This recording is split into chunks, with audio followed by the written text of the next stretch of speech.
എന്താണോ നിങ്ങൾക്ക് നഷ്ടമായത് അത് തിരികെ തരുവാൻ ദൈവം ഇന്നും ശക്തനാണ്. ദൈവത്തിന്റെ അതിപരിശുദ്ധമായ നാമം വാഴ്ത്തപ്പെടുമാറാകട്ടെ. അനുഗ്രഹീതമായ ഈ പ്രഭാത സമയം ഞാൻ പാസ്റ്റർ ലെനീഷ് രാജൻ എല്ലാവരെയും ഡെയിലി മന്നിലേക്ക് ഹൃദയം നിറഞ്ഞ സ്വാഗതം ചെയ്യുന്നു. ഇന്ന് ദൈവാത്മാവ് നമ്മോട് സംസാരിക്കുന്ന വചനം 2 രാജാക്കന്മാരുടെ പുസ്തകം 6-ാം അധ്യായം അതിന്റെ 5-ാം വാക്യം. അതിൽ ഇപ്രകാരം എഴുതിയിരിക്കുന്നു: എന്നാൽ ഒരുത്തൻ ഒരു മരം മുറിക്കുമ്പോൾ കോടാലി ഊരി വെള്ളത്തിൽ വീണു. അയ്യോ കഷ്ടം, യജമാനനെ, അത് വായ്പ വാങ്ങിയതായിരുന്നു എന്ന് അവൻ നിലവിളിച്ചു. പ്രിയ ദൈവമക്കളെ, ജീവിതത്തിൽ ചില നഷ്ടങ്ങൾ നമുക്ക് സഹിക്കാൻ പ്രയാസകരമായ കാര്യങ്ങൾ ഉണ്ട്. ചില നഷ്ടങ്ങൾ നമുക്ക് പണം കൊണ്ട് വേണമെങ്കിൽ പരിഹരിക്കാം. ചില നഷ്ടങ്ങൾ സമയത്തോടെ വേണമെങ്കിൽ മറക്കാം. പക്ഷെ ചില നഷ്ടങ്ങൾ മാത്രം നമ്മുടെ ഹൃദയത്തെ തകർക്കുന്നതായിരിക്കും. ഒരുപക്ഷെ അത് നമ്മുടെ ആത്മീയ വിശ്വാസമായിരിക്കാം, അല്ലെങ്കിൽ നമ്മളുടെ ഏറ്റവും അടുത്ത ബന്ധങ്ങളായിരിക്കാം, നമ്മൾ കണ്ട സ്വപ്നങ്ങളായിരിക്കാം, അതുമല്ലെങ്കിൽ ആത്മീയ തീയായിരിക്കാം, ദൈവത്തിന്റെ വിളിയായിരിക്കാം, അതുമല്ലെങ്കിൽ ദൈവത്തിൽ നിന്നും പ്രാപിച്ച അഭിഷേകമായിരിക്കാം.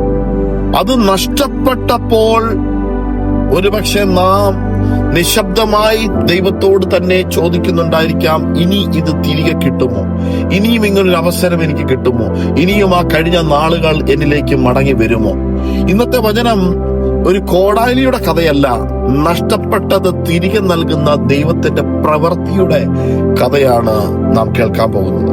ഇവിടെ ഈ വാക്യത്തിന്റെ അടിസ്ഥാനത്തിൽ പ്രവാചകനായ ഏലീശയുടെ കാലത്ത് പ്രവാചക ശിഷ്യന്മാരുടെ എണ്ണം വർദ്ധിച്ചു കൊണ്ടിരുന്നു. അവർ അപ്പോൾ താമസിച്ചുകൊണ്ടിരുന്ന സ്ഥലം വളരെ ചെറുതായി അവർക്ക് തോന്നി. അപ്പോൾ അവർ ഏലീശയോട് പറഞ്ഞു, ഞങ്ങൾ താമസിക്കുന്ന സ്ഥലം ഞങ്ങൾക്ക് പോരാ, യോർദാന്റെ തീരത്തേക്ക് പോയി പുതിയ സ്ഥലം പണിയും. ഏലീശ അത് സമ്മതിച്ചു. അവർ എല്ലാവരും യോർദാന്റെ തീരത്തേക്ക് പോയി. ഓരോരുത്തരും മരം മുറിച്ച് പുതിയ താമസ സ്ഥലം ഒരുക്കാൻ തുടങ്ങി. അവരിൽ ഒരാൾ വളരെ ആത്മാർത്ഥമായി ജോലി ചെയ്യുന്നുണ്ടായിരുന്നു. അവൻ ദൈവത്തിന് വേണ്ടി പ്രവർത്തിക്കുന്ന ഒരു ദാസനായിരുന്നു. എന്ന് പറഞ്ഞാൽ അവൻ മടിയനല്ലായിരുന്നു, വളരെ ആത്മാർത്ഥമായ കാര്യങ്ങളൊക്കെ ചെയ്യാൻ പ്രാപ്തിയുള്ളവനായിരുന്നു എന്ന് സാരം. പക്ഷേ അപ്രതീക്ഷിതമായി ഒരു അപകടം അവന്റെ ജീവിതത്തിലേക്ക് സംഭവിക്കുകയാണ്. എന്താണ് അപകടം? കോടാലിത്തല ഊരി വെള്ളത്തിൽ വീണു. യോർദാൻ നദിയുടെ ആഴത്തിലേക്ക് ആ കോടാലിത്തല മുങ്ങിപ്പോയി. ഉടനെ അവൻ നിലവിളിച്ചു. അതാണ് ആ വാക്യത്തിൽ എഴുതിയിരിക്കുന്നത്: അയ്യോ കഷ്ടം, യജമാനനെ, അത് വായ്പ വാങ്ങിയതായിരുന്നു. എന്തുകൊണ്ടായിരിക്കും അവൻ ഇങ്ങനെ കരഞ്ഞത്? കാരണം അത് അവന്റെ സ്വന്തമല്ലായിരുന്നു, അത് വായ്പ വാങ്ങിയതായിരുന്നു. അവന് ഏൽപ്പിക്കപ്പെട്ട ഒരു ഉത്തരവാദിത്വം എന്താണോ അത് നഷ്ടപ്പെട്ടു. അതുകൊണ്ടാണ് അവൻ അങ്ങനെ കരഞ്ഞത്. ഇവിടെ പറഞ്ഞിരിക്കുന്ന ആത്മീയ അർത്ഥം അല്ലെങ്കിൽ ആത്മീയ മർമ്മം, ഈ കഥ കോടാലിയെ കുറിച്ചല്ല, നഷ്ടപ്പെട്ട ഒരു ശക്തിയെ കുറിച്ചാണ് വെളിപ്പെടുത്തുന്നത്. കോടാലിയുടെ ശക്തി ആ കൈപ്പിടിയിലല്ല, കോടാലി തലയിലാണ്. കൈപ്പിടി എപ്പോഴും അവന്റെ കയ്യിൽ ഉണ്ടായിരുന്നു, പക്ഷെ പ്രവർത്തിക്കാനുള്ള ശക്തിയാണ് നഷ്ടപ്പെട്ടത്. ഇന്നും അനേകം വിശ്വാസികളുടെ അവസ്ഥയും ഇതുപോലെ തന്നെയാണ്. ആരാധനയുണ്ടോ? ഉണ്ട്. പ്രാർത്ഥനയുണ്ടോ? സഭയിൽ പോകുന്നുണ്ട്, ശുശ്രൂഷ ചെയ്യുന്നുണ്ട്. പക്ഷെ ഉള്ളിൽ എന്തൊക്കെയോ നഷ്ടപ്പെട്ട ഒരു തോന്നൽ. ആദ്യ സ്നേഹം നഷ്ടപ്പെട്ടു. ആദ്യത്തെ ആ ഒരു തീഷ്ണത, അല്ലെങ്കിൽ ആദ്യത്തെ ആ ദാഹം, അല്ലെങ്കിൽ ആദ്യം പ്രാപിച്ച ഒരു അഭിഷേകം, അത് നഷ്ടപ്പെട്ടു. പുറമെ നോക്കുമ്പോൾ എല്ലാം ശരിയാണെന്ന് തോന്നാം, പക്ഷെ ഉള്ളിൽ ഒരു നിലവിളിയുണ്ട്: അയ്യോ കഷ്ടം. ഇവിടെ ഈ വചനത്തിനകത്ത് ഏലീശ അവനോടൊരു ചോദ്യം ചോദിച്ചു: അത് എവിടെ വീണു? ഇത് വളരെ ആഴമുള്ളൊരു ചോദ്യമാണ് ചോദിച്ചത്. അത്ഭുതം ചെയ്യുന്നതിന് മുമ്പ് ദൈവം നഷ്ടപ്പെട്ട സ്ഥലം കാണിക്കുകയാണ്. ഇന്ന് ദൈവം നിന്നോടും അതാ ചോദിക്കുന്നത്: നിങ്ങളുടെ ആദ്യ സ്നേഹം എവിടെ നഷ്ടപ്പെട്ടു? നിന്റെ പ്രാർത്ഥനയുടെ തീ എവിടെ നഷ്ടപ്പെട്ടു? ദൈവത്തോടുള്ള അടുപ്പം എവിടെ നഷ്ടപ്പെട്ടു? നഷ്ടപ്പെട്ട സ്ഥലം തിരിച്ചറിയാതെ ഒരു റെസ്റ്റോറേഷൻ ഇല്ല, ഒരു പുനഃസ്ഥാപനം ആരംഭിക്കില്ല. നാം പലപ്പോഴും നഷ്ടപ്പെട്ടതിനെ കുറിച്ച് മാത്രം കരഞ്ഞു വിലപിക്കുന്നവരാണ്. പക്ഷെ ദൈവം നഷ്ടപ്പെട്ടത് തിരികെ നൽകുന്ന ദൈവമാണെന്ന് ഈ പ്രഭാത സമയം ഓർക്കുക. നിങ്ങൾ നഷ്ടപ്പെടുത്തിയെന്ന് കരുതിയ സന്തോഷം, അല്ലെങ്കിൽ വിശ്വാസം, അതുമല്ലെങ്കിൽ നിങ്ങളുടെ ധൈര്യം, അല്ലെങ്കിൽ നിങ്ങൾ നഷ്ടമാക്കിയ ആത്മീയ ശക്തി, അല്ലെങ്കിൽ ദൈവത്തിന്റെ ആ പ്രത്യേക കോളിംഗ്, ഇവയെല്ലാം ദൈവത്തിന് പുനഃസ്ഥാപിക്കുവാൻ കഴിയുമെന്നുള്ളത് വാസ്തവമായ കാര്യമാണ്. കാരണം അവൻ നഷ്ടപ്പെട്ടവയെ അന്വേഷിക്കുന്ന ഒരു പിതാവാണ്. ഇവിടെ ഏലീശ ഒരു കോൽ മുറിച്ച് വെള്ളത്തിലിട്ടു.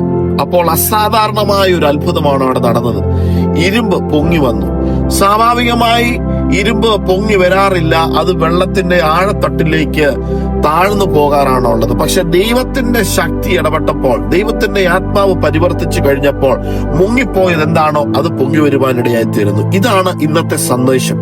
നിങ്ങളുടെ ജീവിതത്തിൽ എന്താണോ മുങ്ങിപ്പോയത്, നിങ്ങൾക്ക് അവസാനിച്ചതുപോലെ തോന്നിയത്, ഇനി തിരികെ കിട്ടുന്നില്ലെന്ന് കരുതുന്നത്, ദൈവത്തിന്റെ കൈകളിൽ വീണ്ടും ഉയർന്നു വരുവാൻ ഇടയായി തീരും. ഇന്ന് ഈ പ്രഭാത സമയം ദൈവജനം കേൾക്കുന്ന ദൈവ പൈതലെ, പരിശുദ്ധാത്മാവ് നിങ്ങളോട് വളരെ വ്യക്തമായിട്ട് സംസാരിക്കുന്നത്, നിങ്ങളുടെ ജീവിതത്തിൽ നഷ്ടപ്പെട്ടത് എന്താണോ അത് ദൈവം കണ്ടിട്ടുണ്ട്. നിങ്ങളുടെ ഹൃദയത്തിലെ ആ നിലവിളി ദൈവം കേൾക്കുന്നുണ്ട്.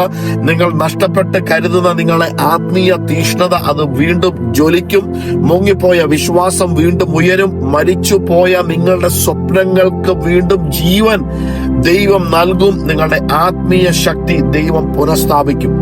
എന്താണോ ശത്രു മോഷ്ടിച്ചത് അതെല്ലാം ദൈവം നിങ്ങൾക്ക് മടക്കി തരാൻ പോവുകയാണ്. അതുകൊണ്ട് ഇന്ന് ഈ പ്രഭാത സമയം നിങ്ങൾ ഈ വചനം കേൾക്കുമ്പോൾ ദൈവത്തിന് മുമ്പാകെ സമർപ്പിച്ചുകൊണ്ട് പ്രാർത്ഥിച്ച്, എവിടെയാണോ നഷ്ടപ്പെട്ടു പോയത് ആ നഷ്ടപ്പെട്ടു പോയതിനെ നിലവിളിക്കാതെ, കരയാതെ ദൈവത്തിന്റെ സന്നിധിയിലേക്ക് സമർപ്പിച്ചു കൊടുത്ത് നിങ്ങളെ തന്നെ ഏൽപ്പിച്ചു കൊടുക്കുമെങ്കിൽ ദൈവം അതിനെ വീണ്ടും പുനഃസ്ഥാപിക്കുവാൻ ഇടയായിത്തീരും. അതുകൊണ്ട് നമുക്ക് ചേർന്ന് പ്രാർത്ഥിക്കാം. സ്വർഗീയ പിതാവേ, ഞങ്ങളുടെ ജീവിതത്തിൽ നഷ്ടപ്പെട്ടു പോയ ആത്മീയ തീയും വിശ്വാസവും സന്തോഷവും ഒന്ന് പുനഃസ്ഥാപിക്കണമേ. മുങ്ങിപ്പോയ സ്വപ്നങ്ങളെ വീണ്ടും ഒന്ന് ഉയർത്തണമേ.